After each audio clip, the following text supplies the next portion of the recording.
Good morning or good afternoon if you're listening to this from Asia or Africa or somewhere further east of where I am in the UK. Welcome to OAG's latest webinar. I'm Becca Rowland and I'm a partner at Midas Aviation, and I'm going to be hosting our webinar today. While much of what we'll be looking at today is still the result of the impact that COVID-19 has had on the industry and the way that we all travel, this week is beginning to feel a little bit more normal, I guess, at least for some of us over here in Europe, and especially perhaps for football fans with the European Football Championships taking place now. Personally, I'm hoping that I might get some Wimbledon tickets as they go on sale later today, I think. Today, we're going to be looking at, amongst other things, how different airlines have handled the question of just how many aircraft do you park up and what are the pros and cons of parking them versus keeping them flying, albeit with low utilization. And this comes from a blog that John Grant, our usual panelist, wrote for OAG a few weeks ago, and we thought we'd like to explore that a bit further. But before we get to that, we'll be looking at just where we are in terms of scheduled airline capacity, and we'll be looking at OAG's forward bookings data, as well as a few other insights from data from OAG and from others. And as usual, you'll get access to the webinar afterwards, to the slides and the discussion. And please do ask your questions as we go along if you can. Use the chat function, and we try to we keep an eye on that as we go through, and we will try to answer the questions as we go through. And if we've got time at the end, we'll take any questions that have been left. So joining us today, we've got John Grant, as I said, who usually joins us, Senior Analyst at OAG. John, you're known as having plenty to say on all things aviation, but I'm guessing that football's got your attention just now. Is there anything you want to say about the Euros before we start, just to get it off your chest? No, I think it's great that Scotland's in the competition because it means England will not be the fall guys this time. Good. We're also joined by Matt Colling from OAG. Matt, it's a while since we've had you join us on the webinar. Thanks for joining us today. You've got a new role at OAG since we last spoke. Do you want to say a bit about it? Morning, Becca. Morning, everybody. Thank you. Yeah, I've moved from our product team into our wider operations team here at OAG, and I've taken on a responsibility looking at our overall data quality, as well as working on our third-party data partnerships. So thinking very much about what we've learned during COVID with regards to data quality, new ways that the airlines are sending us their information as they try and wrestle with the challenges that they've had, and that's been a huge opportunity for us to sort of introspectively learn about the way we do things and to change a few things. And as I mentioned, also thinking about third parties who have interesting and relevant data that we can use to augment our own information, and some of that information you're seeing later on today around fleet, for example. We've done some really interesting things using fleet data to get a more accurate view of the seating on different flights, as well as thinking about the traffic data that we work with to look at predicting demand for forthcoming flights, etc. So a new role, as you say, an interesting challenge, and lots to get my teeth into. That sounds really interesting. I think we could do a whole webinar, couldn't we, on the challenges that the pandemic has presented for companies like OAG, and the data and just the sheer volume of schedule changes that have happened, and what that's meant for keeping on top of the schedule. Yeah, let me write my book on it first. Okay, let's move on. Let's start with our first slide. So we often look at a set of data that looks a bit like this, but obviously we refresh it each time. So what we're seeing here is capacity for the month versus the same month in 2019. Actually, yeah, same month in 2019 for the last 12 months. So the column on the right here is June, where we are now, and down at the bottom here, minus 38.4%. So this is the first time we've seen where we are in terms of capacity get below that 40% for quite a long time, isn't it? Getting closer to 2019 numbers. So is this a positive view, John? We're seeing some recovery finally. I think we are, Becca. It's patchy, and within each region there are some countries that are pulling ahead whilst others are either still struggling with various lockdowns or additional spikes in COVID rates and infections. So it's an amazingly dynamic picture when you begin to drill down into the data. Clearly, the United States is what is driving the impressive performance of North America in the last 3 months, and again, that's essentially all domestic capacity that is being created, and TSA numbers are now back above 2 million on a regular basis. So, you know, North America is doing very well.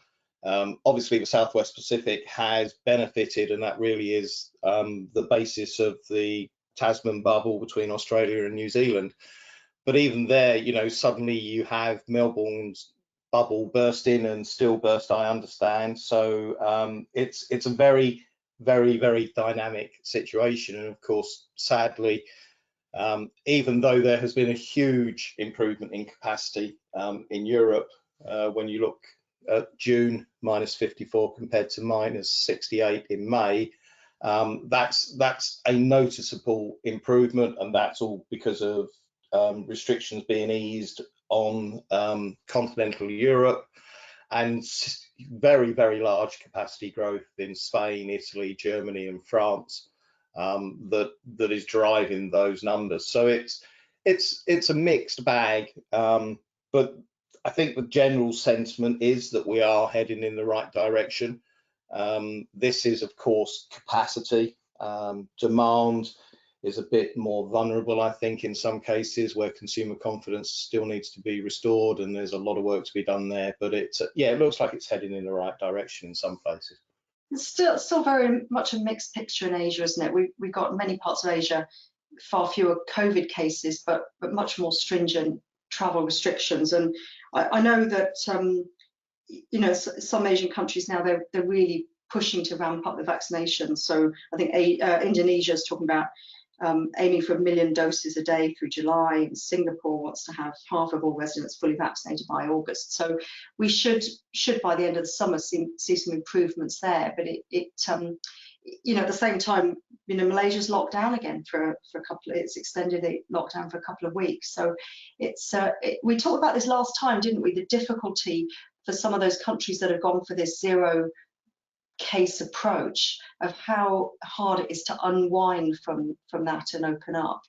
Absolutely. But Europe, And now, you know, now in Europe, I guess we're getting the vaccinations roll out, and that does seem to be helping, doesn't it? It does, and I think you're absolutely right. You know, it's a really difficult position to come out from a zero based position to accepting international air travel of any shape and size. And you know, we can talk about testing and tracing and all the protocols, but I mean, there is one example of an airline in Hong Kong that, you know, typically is flying somewhere, would be flying 17 to 20,000 seats a week, and at the moment they're flying 790 seats, so it's essentially 4 flights a week, and that's unsustainable. And Hong Kong Airlines have almost converted into being a cargo carrier at the moment. It's very, very difficult until we get consistent protocols across all countries and we get the vaccines into all markets and not just the wealthy markets of Europe and North America. Okay, let's have a look at it by week for the last 8 weeks. So this is the most recent week of the 14th of June. You know, even on a weekly basis, this is the first week we've gone below that 40%, which is great. We can really see here this European line moving up. It does feel like we're finally joining the rest of the world in Europe. Yeah, here comes summer. But let's not forget, joining the rest of Europe is probably a better assessment of where we are. We're still, you know, long haul capacity, long haul services are still extremely limited relative to what we would normally see at this time of year. I think the other things that stand out, Becca, are the Southwest, where you can see the impact of the Melbourne bubble pretty quickly. That's impacted there, and you can equally see in the Middle East that it's a difficult market in the Middle East. Lots of traffic is connecting. It's international to international.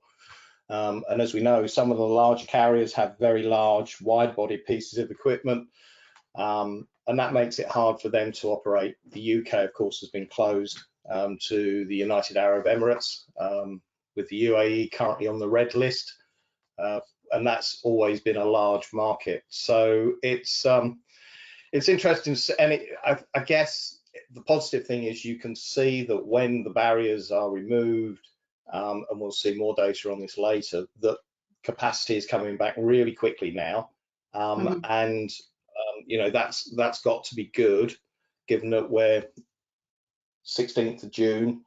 The peak summer season in the Northern Hemisphere is less than a month away now. Yeah, yeah. Okay, let's have a look at how capacity has changed globally over the week. So this black line here is where we were in 2019, number of global seats. The grey line is what happened last year, and our yellow line is where we are this year. And you know, we can see capacity has been moving up globally, but we're still, this is the weeks ahead, it's still looking like there's a bit too much capacity in the schedule, isn't it? We would still, you and I in our conversations would still expect some of this capacity to be coming out, that airlines have got it in the schedule for July and August, and we're a bit sceptical as to whether all of this will be realised. Yeah, I think there's a couple of factors we need to sort of consider. One is a large part of that capacity is across the transatlantic, and even if the US and Europe removed all travel restrictions, it's unlikely that that amount of capacity is going to be required. Similarly, in the United Kingdom, you know, travel to almost every country is currently restricted, so that's probably overstated. And there's likewise in the Middle East some overstated capacity. So I expect this, perhaps we could get to 75, maybe 80 million if there was some really positive move about freedom to travel by the middle of July. But I think, you know, to get up to those other numbers is beyond our wildest expectations at the moment. I guess what needs to come is that certainty that once the rules change, that I guess that's what vaccination gives us, the certainty that you can book and the rules won't change again. Yeah, many airlines are only looking at best 4 to 6 weeks forward in their schedules. We know that about 1/3 of capacity is coming out on a consistent basis. And when you reflect that there is probably very few bookings for the summer seasons, particularly on long haul routes at this moment in time, because travelers have just not had the confidence to book. You know, certainly, even if all those restrictions are removed, there's probably too much capacity in the market, and airlines will be doing last minute schedule changes and adjustments, much to the frustration of travelers, and closing that circle on confidence once again as we go back around the loop. So this yellow line is the same one we've just looked at, but the grey lines are where the schedule was looking at various points in the past. So one of the features of OAG Schedules Analyzer is this snapshot capability, which I just love. I can go back to a previous point in time, like this dark grey line here, 5th of April, and that's what global capacity was looking like. And obviously you could do this at every sort of micro market level. It just shows, like you say, you know, airlines are reviewing capacity, you know, 3, 4, 5, 6 weeks out, and we've just seen it come down repeatedly. I mean, it was staying flat till mid-May. We are seeing growth now, but it just shows that the sheer level of schedule changes as well. Matt, I guess this is still a challenge for OAG, is it, that you wouldn't expect to see this level of schedule changes? Absolutely, Becca. I think back in 2019, the view of the schedule was a very clear and strong prediction about what was likely to happen, and the variation on that was down to sort of last-minute cancellations due to whatever reasons, operational reasons. But you know, we're now seeing this consistent pattern, and as you go back week on week or fortnight on fortnight, you can see this erosion of the schedule as the airlines adjust what they're planning 2 to 4 weeks out, as John mentioned. I think what's also interesting here is that switch as we move into the winter season to see the airlines have started to add capacity for the winter 2021-22 season. Whether that's an indication the airlines are losing confidence in their ability to fly during the summer season, and they're hoping to regain and recoup some of that in the winter, or it's more a factor of timing as the airlines have begun to switch their focus to the winter season, as well as managing the day-to-day challenge of the current summer season. But they would, if I'm right, they would normally have had some capacity in for the winter season as a sort of placeholder, and then this probably would be the point at which they start adding capacity. That some of this behaviour here might be a bit more normal or sort of pre-pandemic, mightn't it? Yeah, I think the majority of airlines, again, thinking back to pre-pandemic, you would have been able to view a schedule for the current season and the following season, at whatever point you look at it, with a high degree of confidence. The airlines are just having to operate in a much shorter time frame at the moment, and you know, as we say, very much kind of looking at a short-term basis, adjusting for changes to travel restrictions, adding capacity if markets open, removing it if markets close, and you know, we're seeing here in the UK, those travel restrictions get lifted, and you know, the British public think that we are able to fly and able to travel on holiday, but then, you know, in a very short period of time, those rules change. Countries go on and off the kind of permitted routes or permitted countries to travel to. Obviously, travel is still permitted, but the quarantine restrictions and so on and so forth come back in, and so the airlines are having to adapt and adjust constantly to changes in those rules, and you know, keeping up with all of those different regulations as they change must be a huge challenge. Okay, let's have a look at the regions, and it's not quite countries, but regions in a little bit more detail. We wanted to see where the capacity was coming from that's being added. If we look forward so this is looking forward for the future 8 weeks, what capacity has been added this week. And you can see, and it's quite a busy chart, but on the left here, we can see most of the capacity for each of the next weeks is added in Asia Pacific and in Europe, the grey being Europe here, the orange being Asia Pacific. So 26 million seats added over the next 8 weeks, much of it Europe and Asia. Coinciding, I guess, the peak weeks coinciding with school holidays, perhaps. And if we look at here for Asia, this is a breakdown of Asia, this pie chart in the middle. A lot of it China domestic, a lot of it India domestic. We know that the Indian market has sort of fallen back a lot as the COVID cases rose, and now it's beginning to recover. And then perhaps a third of it is international Asian capacity growth. And then over on the right here, some of the European markets. So this is about a quarter of that total Europe figure for, we look here, the Europe here, the 28th of June, this grey band, and this is about a quarter of it. It's just the largest country pairs. So UK, Spain, we're seeing quite a lot of capacity added. Germany, Turkey, Germany, Spain, Germany, Greece.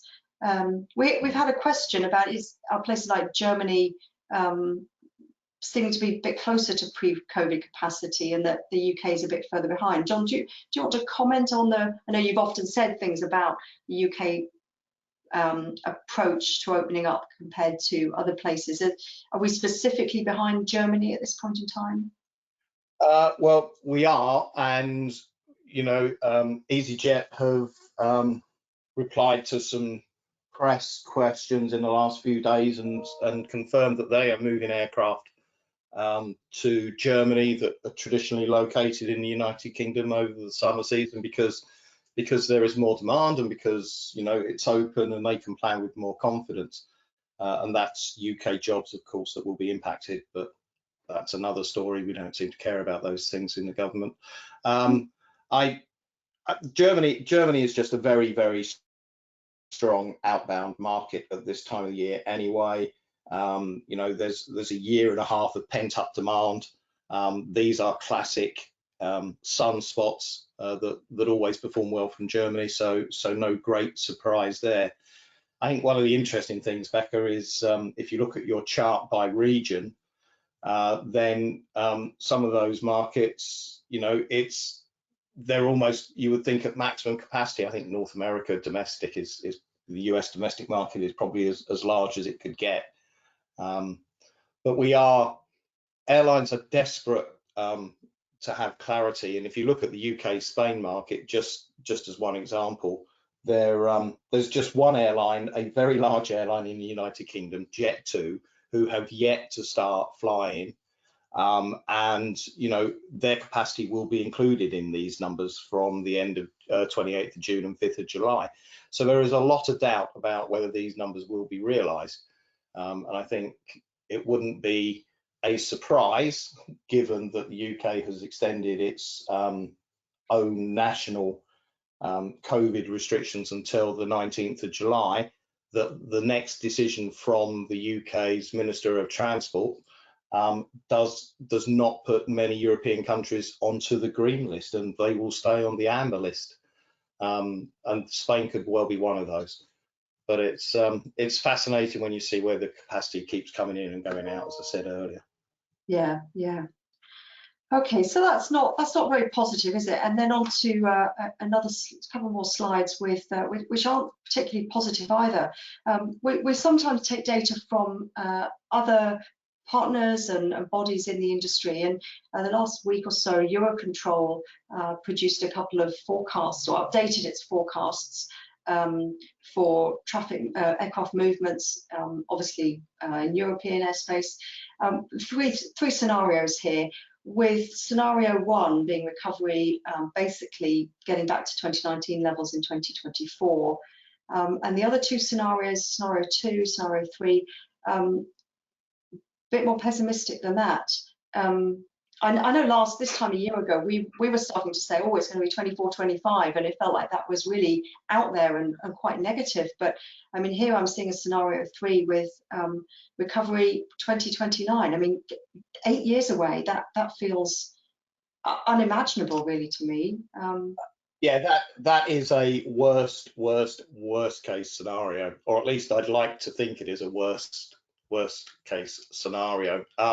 You know, Becca, we do lots of these types of scenarios in our own work, and you always do a high, a low, and a base. And scenario two is probably, I think, where Eurocontrol would expect the recovery and the shape of the recovery. And when you think of, you know, their assumptions, they're probably quite reasonable. You know, some long-haul markets starting quicker than others, such as the North Atlantic, good rollouts, coordinated European approach. But this is about European capacity. This isn't about global capacity. You know, and I think maybe if we flip on to the next slide, we can see the shape of those various recoveries. I think what's interesting here, if we look at the scenario two, this orange line, 2021, they're expecting IFR movements to be 50% of what they were in 2019. Now, we were just looking at capacity numbers, so that's seats, where we're saying we're now about 40% down. So we're at 60% of where we were. So obviously, this is the average over a year, but certainly, I suppose I would say, based on that maybe would come in between these two, actually, that maybe 50% is actually slightly pessimistic. Yeah, but let's be mindful that we've not had that much capacity floating flying through airspace in the first 6 months of this year. And even as it begins to pick up now, you know, if you're behind in the first couple of months of the year, it becomes really, really difficult to catch up, as anyone who's ever had a sales target will know. Yes. So it's, you know, I think it's probably a reasonable assessment given where we are now, and we've got to be patient. It's going to take a long time to get anywhere back to normal levels of capacity. And of course, some of these are with smaller aircraft type. We've seen carriers retiring the A380, the 747s in most fleets have disappeared. It's a different world in terms of aircraft types that will be being used in the next 3 or 4 years. Yeah. Interesting stuff, isn't it? Well, we'll obviously be keeping an eye on this and revisiting forecasts as they come out over the next months and years. Let's move on to look at just a little bit of where we are with forward bookings. So in OAG's traffic data, we can see unadjusted bookings going forward from a current point in time. And what we've done here is taken a few markets and looked at the level of bookings we're seeing each month since January until the latest data, which was May, for the month of July. So this is for travel in the month of July. And we can certainly see this on the top left, US domestic. We know that's been doing fairly well. We've seen bookings ramp up, especially as you get closer to the month of travel, which is July. The same here for New Zealand, Australia travel, Western Europe, US to Western Europe travel. There was actually a residual level of bookings in the system, and then they are beginning to pick up again. So it does seem that where travel is possible, bookings are coming into the system, aren't they? Oh, absolutely, and stronger than anticipated recoveries in the US domestic market. I've seen some comments from some airline CEOs saying they're surprised, delighted at how well things have recovered. And similarly in Australia, that Tasman bubble, that impact. What we have to see in both those cases is how strong and sustainable those booking curves are, and whether this is just the Mexican wave of travel and need to travel rather than a long-term sustainable recovery. I think the picture on the US Western Europe is slightly different. For many people, particularly at this time of year, and for travel in July, it's the holiday season. So a lot of those bookings are families who literally just rolled over their booking 12 months and have hoped that something's going to be better this year and they're going to be able to travel. And it's getting very, very close as to whether that will be the case or not. But Lufthansa did say a few weeks back that they have seen a noticeable increase in bookings between the United States and Western Europe, and partly that may just be people speculating and hoping that the indicators are such that they'll be able to travel by end of July. And I think a comment from Paul Dowdy that we've had about JetBlue, they've announced they're going to start Heathrow, New York at the end of July. And I just wonder, rather like Paul, have they got an inside track? Is that the best guess that they have had from advisors when the market will reopen?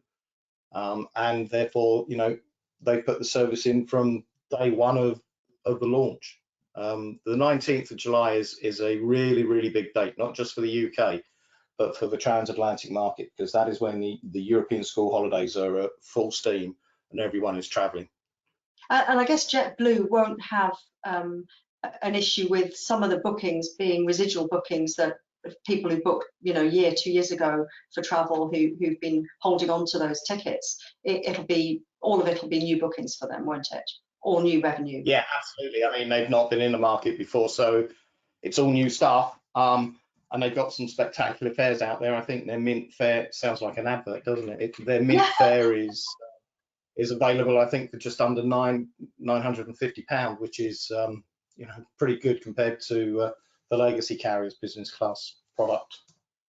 Great, all interesting stuff. Let's stay with the US a bit. You've done a bit of analysis recently that we brought into the webinar here, looking at recovery in the US. This is taking some of the bookings for different markets, different airport pairs within the US, and comparing the level of bookings we saw in the system 2 years ago versus now, and just seeing. So this is a market that's recovering reasonably well, but we're seeing demand still lag capacity quite a bit, aren't we? We are, and if we backtrack to when the US domestic market started to noticeably improve, it was after the spring break. So it was 3rd, 4th week of March that we began to see any significant upturn in capacity and indeed demand. But for the July of this year, and that's what we're measuring here. There's only been perhaps 3 months of people having confidence to make any type of bookings. For the period from August last year through to March, very little booking activity would have been taking place. And so when you compare the number of bookings in the systems, you can see that there are some quite significant differences and negative variances, and that's historic bookings that have not taken place. When you look at that, that also then begins to get reflected in the yields, because even though there's been this noticeable increase in demand, when you look at some of the yield data for US domestic services, yields are not moving at all. The average fares are staying pretty similar to where they've been in the past, and indeed some airlines are adding capacity back whenever there's any sign of a growth in demand, which frustrates an improvement in yield. It's interesting, isn't it? Because I think we've, over the months of doing these webinars, we've had a lot of questions saying, well, surely fares are going to rise. If the airlines have struggled all this time, they're going to put prices up. But we are still in that classic supply and demand situation. If there's an oversupply of capacity, the yields are not what they could be, aren't they? No, absolutely. And, it's a dilemma for the airlines. Do you look to generate as much cash as you possibly can, or do you look to try and have profitability? I think most airlines are trying to demonstrate at this moment in time that profitability, they'll go for the revenue and the cash before route profitability at this moment in time. And yet route profitability is probably everything at this point in time, isn't it? Probably, yeah. So we've brought in some TSA data here. So this is the data that really great data that the US transportation bodies produce. Really, comes out a day after travel, and they keep tabs on the numbers going through airports and clearing security, which is a sort of a good proxy for demand and sort of fairly instantaneous. And what this shows us, if we compare the TSA throughput here, the percent change versus 2019 by day, with a percent change in capacity, we've got about a 9 to 10 percentage point difference, haven't we? So capacity is running 10% ahead of demand or traffic, passenger traffic. Yes, and perhaps that's not as bad as we would have expected. And maybe those low fares and the fact that yields are pretty flat is stimulating that demand. But I think it's just refreshing to see that consistently, numbers are moving up. Obviously, a couple of weeks' time we'll have the 4th of July holiday in the United States, and that will be a very, very strong week for travel. But we know how easy it is for this industry to swing from profitability to losses, and we know that in its best times, good break-even load factors are around the 82-83% mark.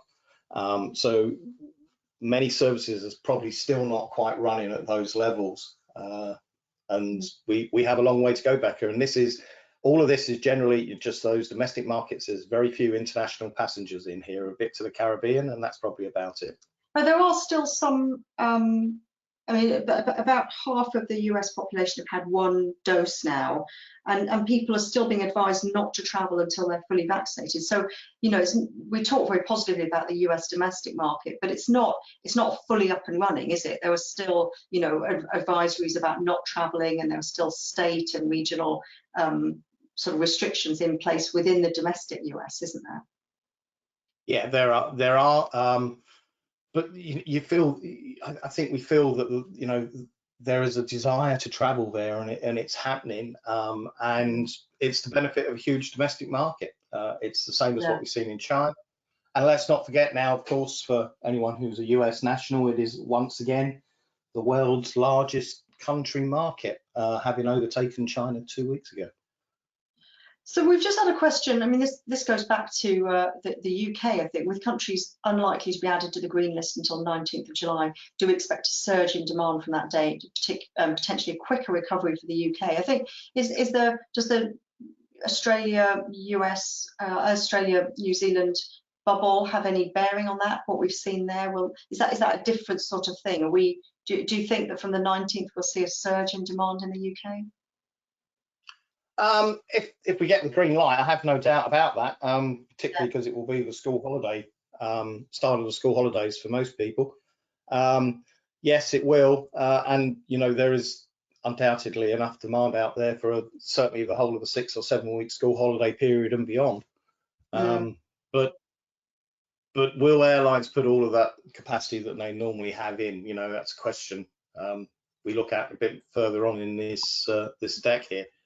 Can they bring the aircraft back quick enough? You know, EasyJet have moved their aircraft to Germany. Are they going to bring them back to the United Kingdom? Probably not, because they've planned them in and they've got the schedules operating. So I think there will undoubtedly be a sudden wave of traffic, but will it get us back to where we were before? I'm not quite so sure. Yeah. And I wonder, John, whether or not it'll be as significant a surge as perhaps we might have predicted sort of 6 weeks ago, with the way that the government is opening countries and closing them again, you know, relatively at will. I think there is a lack of confidence from the passengers potentially on, you know, being prepared to make those bookings. And also, as we move into the summer season, a lot of people have committed to domestic holidays already, because the bookings and availability is limited. So I think we could have perhaps predicted a stronger surge, as I say, rather than what we might see if countries start opening up. Yeah. I think you're right, Matt. You know, I mean, lots of people will have booked staycations, you know, going to the exotic northerly locations such as Scotland, always popular at this time of year anyway. So yeah, I think, you know, it's going to be difficult. People will have already made plans and be committed. So we've got to factor that in as well. I hope that answers your question, Stefan. Okay, we've got one more slide in this series, and this really plays to the point that John's been making about yields. That this is Honolulu, Los Angeles. The data's from I think, John, you pulled it a couple of weeks ago.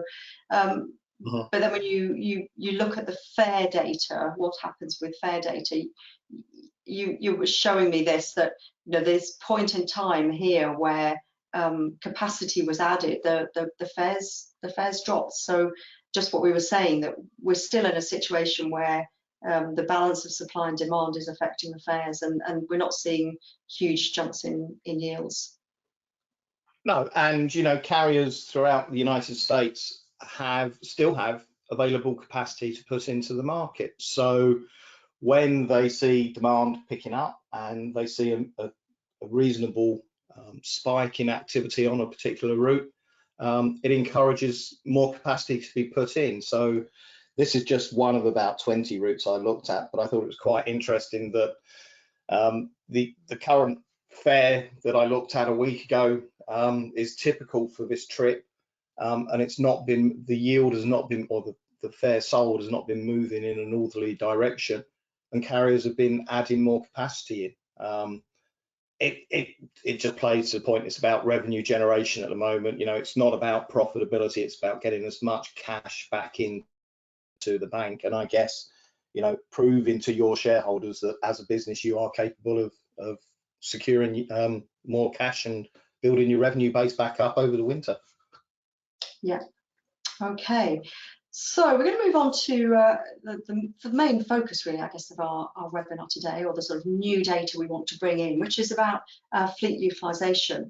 So Matt mentioned at the beginning that we're beginning to look at some slightly different data and looking at aircraft and so on.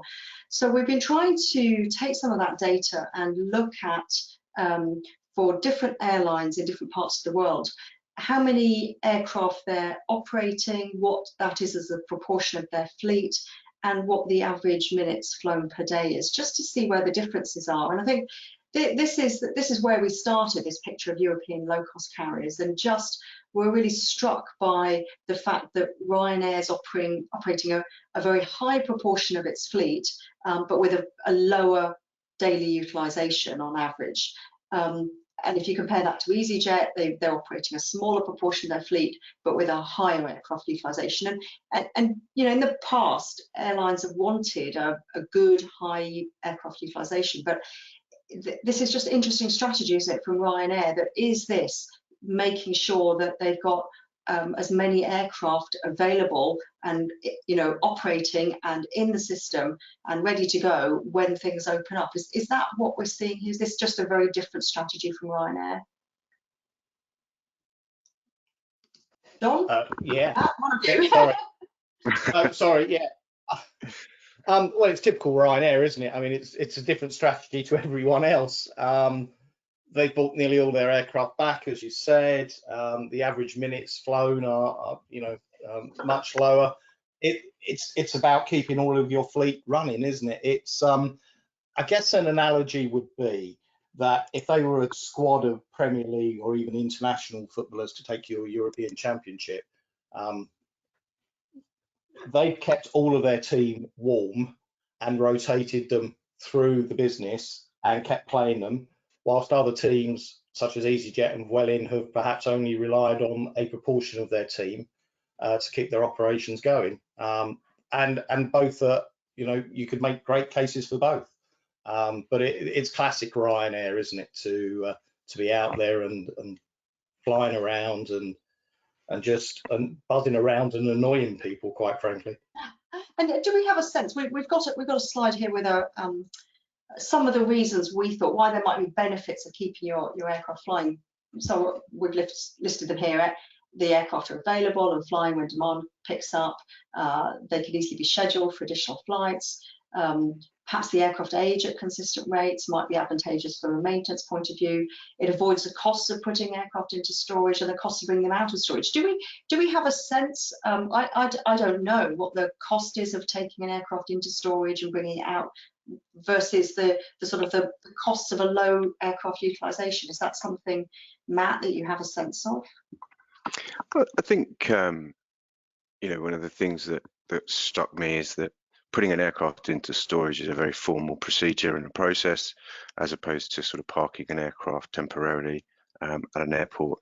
And so if an airline kind of consciously puts that aircraft into storage, it's got to go through that process to you know, block all of the inlets and make sure that the aircraft is, I think the phrase mothballed comes up quite a lot, to make sure that it is secure. But then obviously there's a process to bring that out. And to John's point, for an airline to stay nimble and agile and be able to bring their fleet back on stream quickly should things change and restrictions get lifted, it would appear that Ryanair have taken that strategy of keeping their aircraft ready to go. But I do wonder whether or not, again, from a kind of an aircraft finance point of view, whether or not they're looking to kind of keep their aircraft aging consistently. You know, they don't want a particular portion of their fleets to have high hours and cycles associated to them compared to other aircraft. And you know, how would you choose which aircraft you would allow to age and which ones not? And that's going to kind of kick into your strategy whether or not you have, you know, a high percentage of leased aircraft or their aircraft that you own. And another thing that I think perhaps you know, may play into Ryanair's favour is as a low-cost carrier with a single or two aircraft types, they've got flexibility of moving crew. So if they're running on they are running on a lower number of crews for their fleet, you know, they can move them around all of the different aircraft in their fleet relatively easily, whereas other airlines with multiple aircraft type strategies are going to have to keep the crew, whether it's pilots or cabin crew, that are trained on those relative aircraft. And again, that just brings an added complexity and an added challenge. So trying to simplify that, trying to kind of keep nimble, run off lower numbers of crew, etc. Is all of these things will have to be juggled when working through their sort of fleet strategy. And I guess, yeah, as you say, the maintenance costs of bringing aircraft back on stream if you've kept them working, but perhaps not as intensively as you might normally do, but if you kept them operating the aircraft, then prevents you from incurring that maintenance cost of checking them before they go back into service, etc. And for an airline that's mothballed or put its planes into storage, how long does it take to bring an aircraft out? I don't know actually, but it's going to be a process that is probably just magnified by the number of aircraft. So if it may be a matter of days, if you're doing that on one aircraft, fine. But if you've got to do that across tens of aircraft, that's when kind of the volume and the time to get your fleet back up and running is going to grow substantially, I would suggest. And I think that is the point, Matt, isn't it? It's not just one aircraft you're bringing back, and you know, if you've got 10 or 20 that you want to bring back rapidly, and that's perhaps where the Ryanair strategy plays to that opportunity. You know, they have got them there ready and waiting, and can put them back in the sky. And someone like Jet2, although you know they know or have an idea of when they're going to start reflying, they've got to bring all those aircraft back in that are within their fleet, and the same for EasyJet. So it's not quite so easy to do. Yeah, we've got a question from Tim McElligott. This isn't something I'd heard about, but he's saying with warning over insect blocked pitot tubes. I don't know what they are. Recently on aircraft. Well, yeah, you know, does that mean that airlines are now prioritising use of their aircraft, albeit for fewer cycles? That if they bring them out of storage, they're going to find all sorts of problems they hadn't anticipated. I doubt it, Becca. Airlines are very, very aware of all of these issues, and you know they all take safety to the utmost importance. Yeah. This is a known issue as part of the reintroduction, and a check that is required. So obviously the press love such stories. The reality is, I think airlines are fully aware and will be compliant. Every aircraft that goes back in will be airworthy. I have no doubt about that. Yeah, yeah. And that's why that process of bringing an aircraft out of storage is a significant one, because it is situations like that you would be mitigating against by formally putting an aircraft into storage, and blocking all of the inlets, etc. And that all has to be reversed in order to bring the aircraft back onto stream, and then all the checks run. So the process is there. The point being, it's a significant process.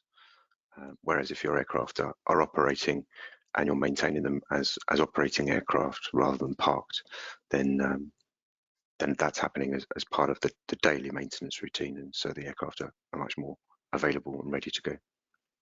Okay, Yeah. so let's have a look at a few other regions. We've got some North American airlines here where we've pulled similar data.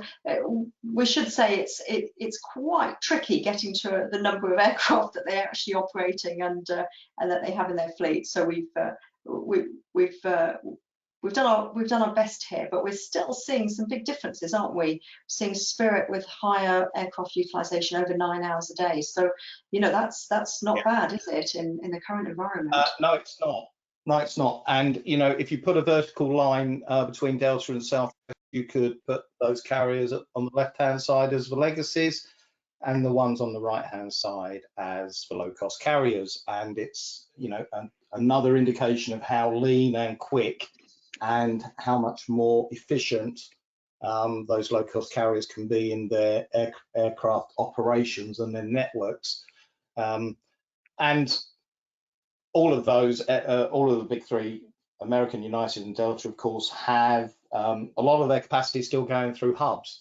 And although we think, you know, it's more point to point at the moment, there is still lots of connecting traffic. So they do have aircraft that are inevitably waiting for, you know, connecting hubs and spokes and waves of traffic. So to drive that sort of productivity that you see on Southwest and Spirit would be very challenging for those airlines. And ultimately, the only the good thing for American United and Delta is, you know, they have a lot of long haul sectors that at some point will be added back into their networks, the international long hauls that will increase their average minutes per day. I was struck looking at this that Delta seems to be doing a wee bit better, and certainly, you know, a year ago we were talking about Delta actually appeared to be managing its schedule better, I think we'd say, than some of the other US legacy carriers. That they seem to have been one of the airlines that actually have managed the process over the last 15 months perhaps better than some. Is that what we're seeing here again, that they're flying their aircraft for more of the day because they're sort of on top of what they're doing? I think a lot of it is about geography and where your respective hubs are. Okay. You know, Delta's got a hub that, you know, performs very well geographically. Atlanta, always been a really strong hub for domestic capacity and services. I just think each airline's got its own unique characteristics that it has to live with, Becca, and it would look like Delta's doing slightly better than the others. You know, it's getting another 15% productivity compared to American and United. But what does that mean in terms of their cost as well? What cost are they incurring? Does it mean they have to have more crew around because they have to slip crews in more frequently than the other carriers? So we've got the same sort of data for a few airlines in Asia, and it's interesting you're saying about crew. We've had a question from Michelle Dye, who I think is with AirAsia, saying fleet's not the only consideration. Will there be available crew to fly the planes? You know, they have to have the licenses up to date, and maybe some of the crew have been furloughed or they found careers elsewhere. So that's a really valid point, isn't it? That you know, it's not just the aircraft, is it? It's I mean, we were interested in looking at what the fleet strategy was here, but you know, bringing a plane back from storage or beginning to increase the number of operations in the schedule isn't just about aircraft. It's also about crew and ground facilities and so on. Absolutely, and you know, in North America, a lot of pilots, and this was a real worry when they were furloughed last year, would move away and find other employment. There is already, before COVID-19, you know, there was already a concern about the availability of pilots in the next decade, and clearly that's gone off the agenda as far as COVID has consumed all our interest in the last 18 months, but it will come back rapidly. Pilot shortages are something that the industry has got to find a solution to, and pretty quickly. And you know, getting people to join the industry and to become pilots after 18 months of furloughs, minimum wages, doubts about continued employment. You know, we've got a big task on our hands to get the people back who are so important to the industry, and the cabin crew as well, not just them. So looking at this, I could take that a step further and talk about air traffic control as well, because you know, as a result of the financial crisis in 2019 in Europe particularly, you know, air traffic control staff numbers reduced, and a lot of those people travelled to other regions of the world to take up jobs elsewhere, and Europe was working hard over the last 10 years to kind of grow back volumes of air traffic control and people to manage our airspace.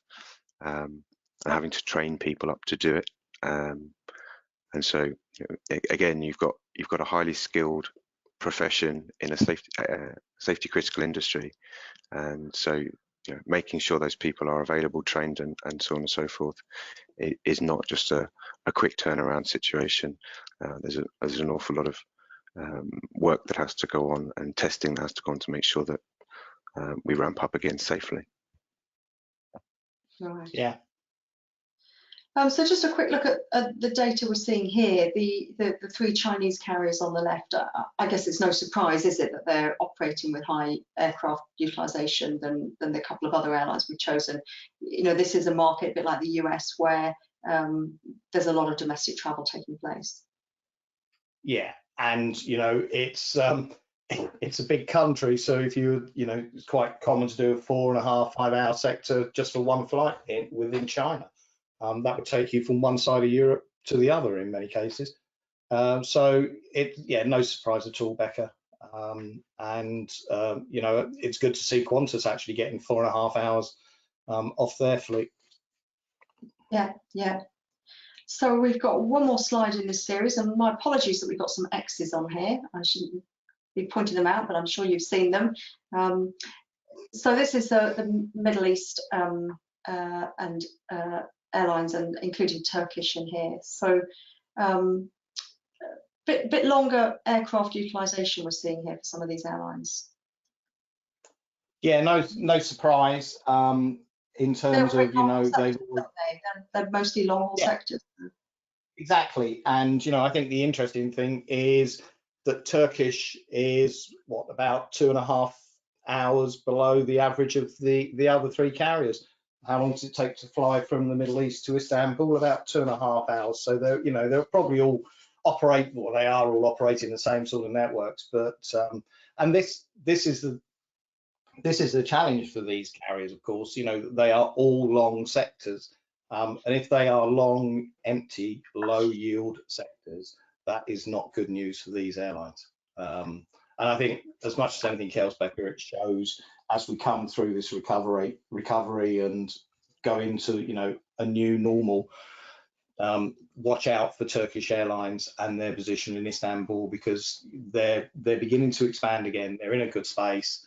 They've got a good business model, and they're going to be fiercely competitive for those Middle East big three carriers. Yeah, I think they're definitely one to watch. They've got the new airport there. The airline, the airport work closely together to make things work. They've got the benefit of a big domestic market, and geographically just really well positioned, aren't they? So definitely one to watch.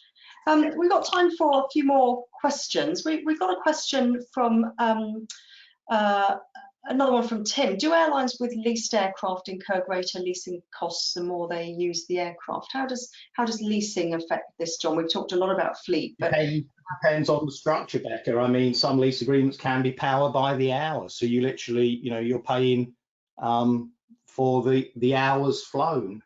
It depends upon the structure. I think lessors generally in the last 18 months have had to be very sympathetic in terms of their agreements with airlines.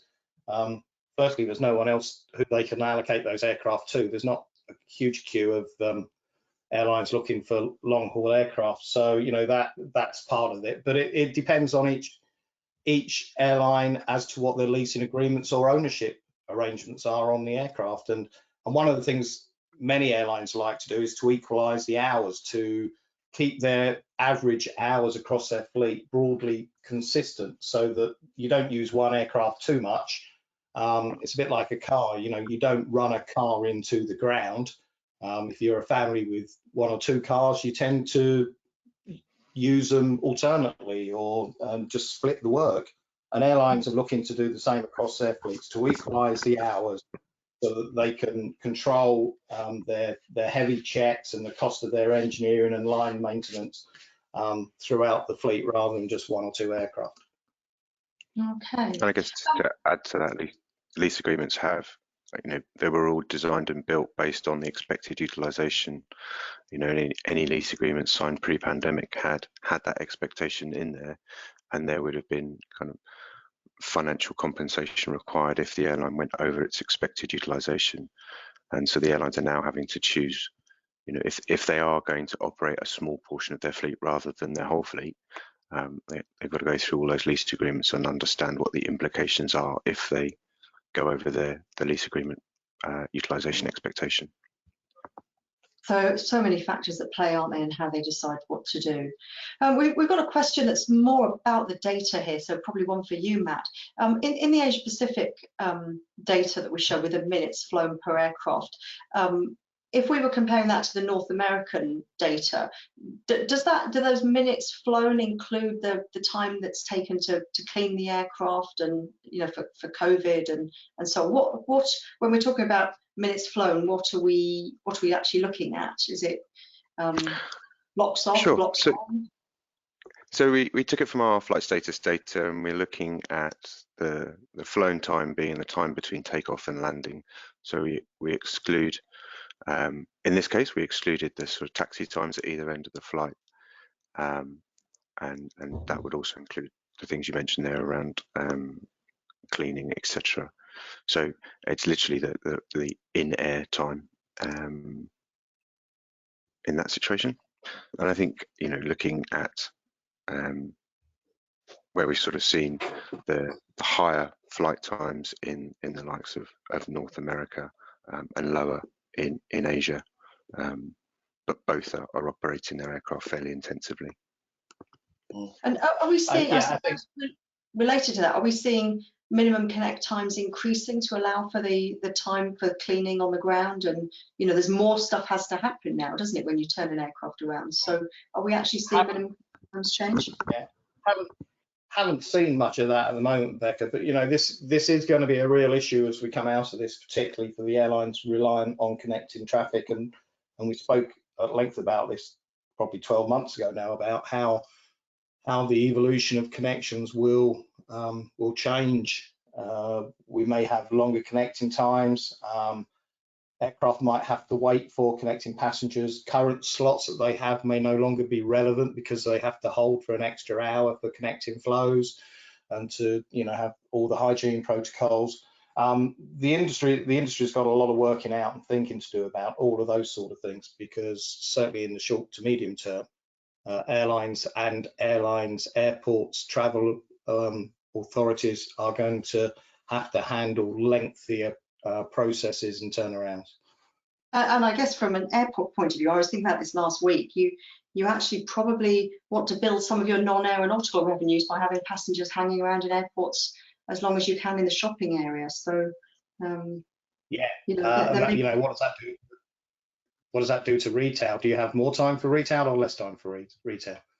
Yeah, interesting, isn't it? Okay, let's take one more question. We've got one from V, who I think is with Oman Air. Emirates posted a loss as an impact of COVID, and do we think competing airlines in the region would work together to optimize capacities and seat availability in the short-term scenario? Are we going to see airlines cooperating, working together, or is it dog eat dog? Is it everybody's got to try and work out how to return to profit? Everyone's working alongside everyone else at the moment. I say that loosely because if they get a chance to eat someone else's dinner, they will do. No doubt about that. But we are seeing a bit of that. The American JetBlue thing in the United States came about during this process. Would that have happened otherwise? We don't know, do we? But I think there is certainly a sense of community and everyone trying to help each other out as best they can, but everyone's got their own balance sheet at the end of the day, Becca. Yeah. Okay, well, we've just gone past 9 o'clock here in the UK, so I think we'll wrap it up there. Thank you both very much, John and Matt, for all your insights onto the data today. That's been great to have you with us. We'll be running the next OAG webinar on the 14th of July, Wednesday the 14th. So I hope you can join us then. And we'll be repeating this later today for more of a North American and European audience. But thanks for joining us, and thanks, John and Matt. Goodbye. Pleasure. Thank you. Thank you.